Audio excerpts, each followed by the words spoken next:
اعوذ باللہ من الشیطان الرجیم بسم اللہ الرحمن الرحیم الحمدللہ والصلاۃ علی الہ اما بعد بسم اللہ الرحمن الرحیم اللہم صلی علی محمد وعلی محمد وعجل فرجہم۔ سامعین محترم، امید کرتا ہوں کہ آپ سب خیر و عافیت سے ہوں گے۔ دعا گو ہوں کہ اللہ رب العزت تمام مومنین کو اپنی حفظ و مان میں رکھے۔ خوب ناظرین محترم، سب سے پہلے تو حمد ہے اس پروردگار کی جس نے ہمیں انسان بنایا اور انسان بنانے کے بعد محمد و آل محمد کا محب بنایا۔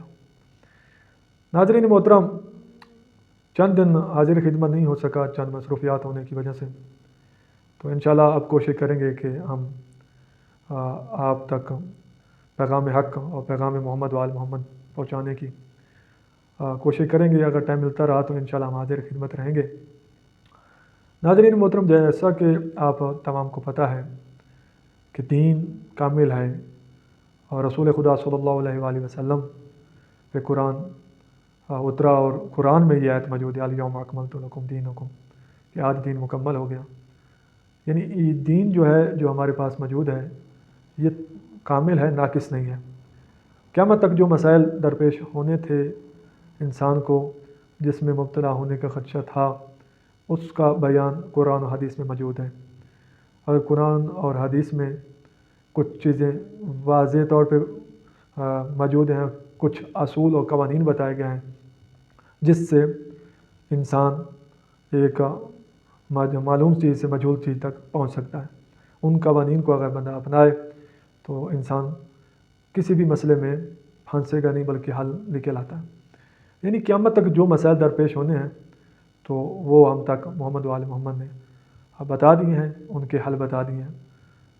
اب دیکھیں کہ ہمارے ممبر کی اس وقت یہ حالت بن چکی ہے کہ جن کا کوئی فقہ سے تعلق نہیں ہے، انہوں نے فقہ کی ابتدائی کتب کو بھی نہیں پڑھا ہوا، وہ اب آ کے ممبر پہ درس دینا لگ گئے ہیں، اور عجیب و غریب گفتگو ہو رہی ہے جس پہ ہمیں بہت افسوس ہوتا ہے۔ خصوصاً مومنین پہ افسوس ہوتا ہے کہ مومنین آگے واہ واہ کر رہے ہوتے ہیں اور اٹھ اٹھ کے نعرے لگا رہے ہوتے ہیں، جبکہ ایسی چیزوں کو روکنا چاہیے۔ ہمارا مذہب ایک پاک مذہب ہے، ہمارا مذہب معصوم ہمارے ہادی ہیں ہمارے مذہب کے، تو لہٰذا ہمارے مذہب میں کسی طرح کی بدعت خرافات کی اجازت معصوم نے نہیں دی۔ بدعت پہ ایجاد کرنے والے کو جو بدعت ایجاد کرتا ہے، خدا تبارک و تعالیٰ نے خود معصومین علیہ الصلوۃ والسلام نے بدعت پہ اور بدعت ایجاد کرنے والوں پہ باقاعدہ جتنے بھی ایجاد کرنے والے ہیں بدعت، معصومین علیہ السلام نے اس پہ لعنت کی ہے۔ جس نے سب سے پہلے بدعت کو ایجاد کیا شیطان، اس پہ اللہ تبارک و تعالیٰ نے لعنت کی۔ قیاس ہمارے مذہب میں اجازت نہیں ہے، قیاس کرنے والے پہ محمد و آل محمد نے لعنت کی ہے، خدا تبارک و تعالیٰ نے لعنت کی ہے۔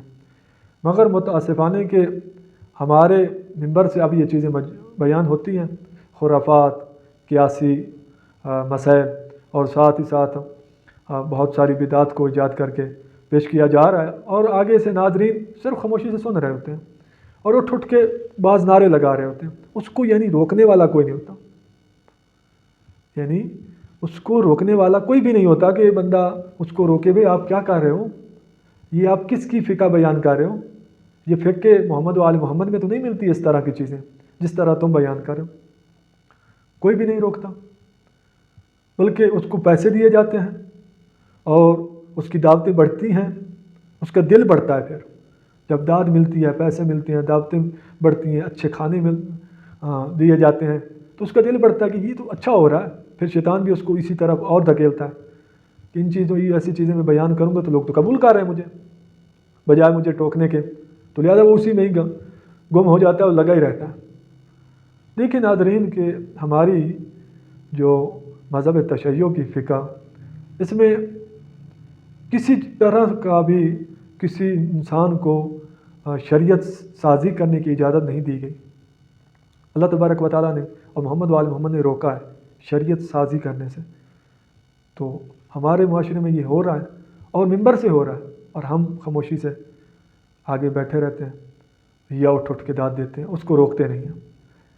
یہ اب ذاکر عطا کاظمی کا ایک ہمارے پاس کلپ آیا، ایک نوجوان نے بھیجا، تو ہم نے سنا، افسوس ہوا۔ اس پہ افسوس اتنا نہیں ہوا کیونکہ وہ جاہل ہے، وہ جاہل مرکب ہے، اس کو اپنی جہالت کا بھی نہیں پتہ ہوتا کہ میں کیا کہہ رہا ہوں۔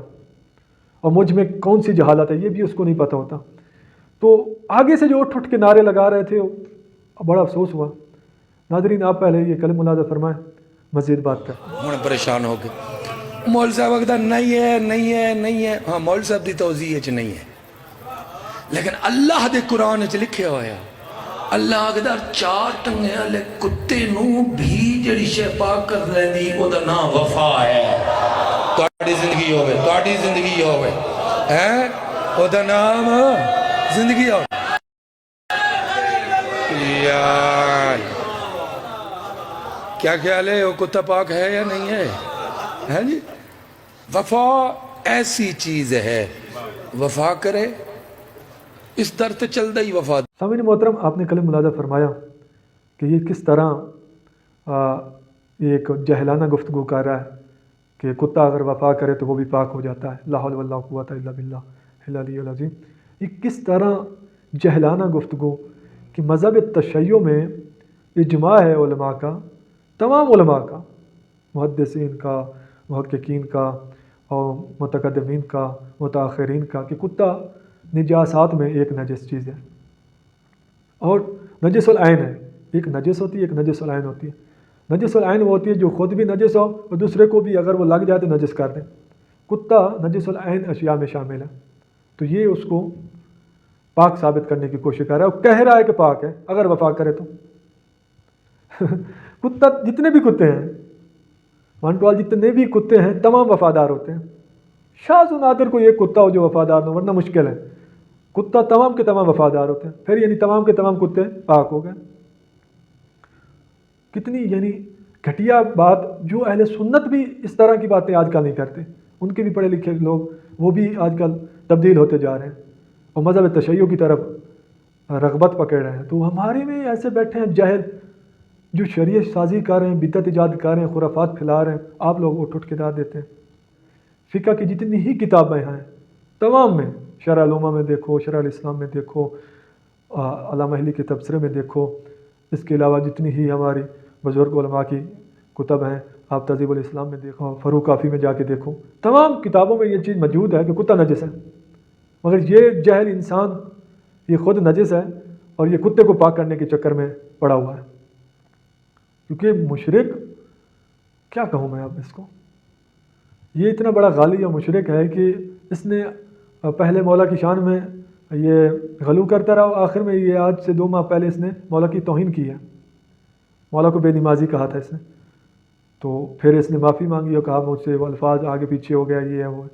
اب یہ دوبارہ آ گیا چند دنوں بعد، اب کتے کو یہ پاک کرنے کے چکر میں، اور آپ لوگ کیا کر رہے ہیں؟ داد دے رہے ہیں. آپ کا فریضہ یہ بنتا ہے ناظرین کہ اس کو روکیں اور اس بحثوں کو روکیں. یہ جو شریعت کے اور دین کے ٹھیکیدار بنے پھرتے ہیں جن کا کوئی شریعت سے تعلق نہیں ہے، یہ شریعت کے مسلمات کے خلاف ان کے نظریات ہیں. فقہ جعفریہ کے مسلمات کے خلاف، مشہور احکام کے خلاف ان کے نظریات ہوتے ہیں، مشہور عقائد کے خلاف ان کے عقائد ہوتے ہیں. تو آپ پھر بھی ان کو قبول کرتے ہیں اور داد دیتے ہیں اور واہ واہ کرتے ہیں ان کے سامنے، ان کا دل بڑھاتے ہیں آپ تاکہ یہ لگا رہے اسی کام میں. تو میں عطا کاظمی صاحب سے کہوں گا کہ تم ہوش کے ناخن لو. اگر تم کچھ نہیں آتا جاتا تو پڑھو پہلے کسی عالم دین سے جا کے، پھر آگے آپ ایسا کام کرو. یہ منبر پاک ہستیوں کا منبر تھا، یہاں پہ قرآن بیان ہوتا ہے، یہاں سے حدیث بیان ہونی چاہیے، یہاں سے فقہ اہل بیت بیان ہونی چاہیے، نہ کہ خود ساختہ تم نے چیزیں بنا کے عوام کو پیش کر رہے ہو اور شیعہ مذہب کو بدنام کر رہے ہو. اپنا پھر مذہب تبدیل کرو بھائی. بتاؤ میں اس کیٹیگری کا آدمی اور میں ادھر ایک چکر لگایا ہوا ہے میں نے صرف پیسے لوٹنے کے لیے. یا تو تم ایک دن توبہ کرتے ہو، دوسرے دن پھر ایسے کرنے لگ جاتے ہو. چند دن پہلے تو تم نے معافی مانگی ہے، اب پھر اسی کام میں آ گئے.